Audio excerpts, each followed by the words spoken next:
All right, so let's look at our next example here, x to the 1/3. So if I think about this function, it is going to be continuous between -1 and 1, because I know what that graph looks like, right? Continuous there. But if I think about it, is this graph differentiable between -1 and 1? It is not. You know that there is a vertical tangent there at x equals 0.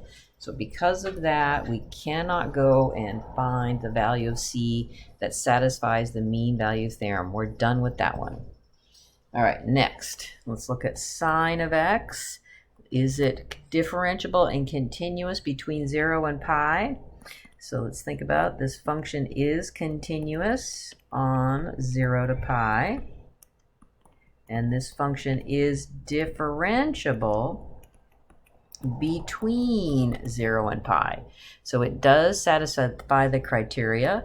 So I'm ready to set it up. So remember, it's the derivative equal to f of pi minus f of 0 all over pi minus 0. All right, so this derivative here gives me cosine of x.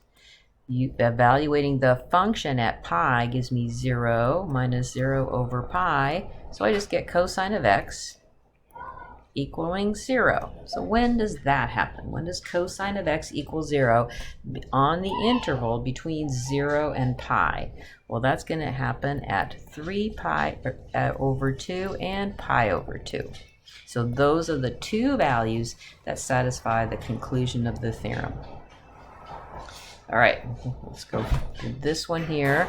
So this is radical. So start at 2 here and heads back. Just trying to think about the domain. So this is in the domain of the function.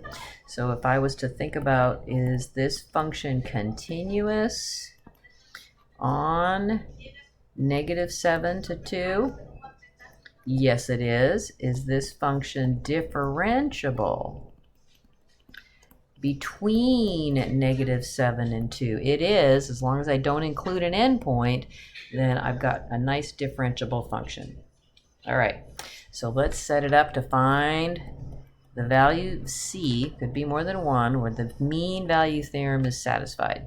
So it's going to be f of 2 subtract f of -7 all over 2 subtract -7. So the derivative, be careful, it's got some chain rule going on.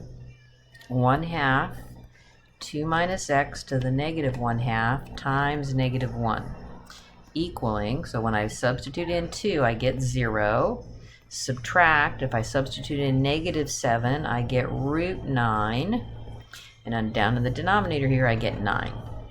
So I'm going to take the time to rewrite this in the denominator, and this gives me a -3 over 9 on this side. So let's get rid of the negatives. Let's simplify that right-hand side a bit. All right, so cross multiplying, squaring both sides. All right, so I get x is equal to 2 minus 9/4. So making common denominators, I get a -1/4. So this is the x value that satisfies the mean value theorem.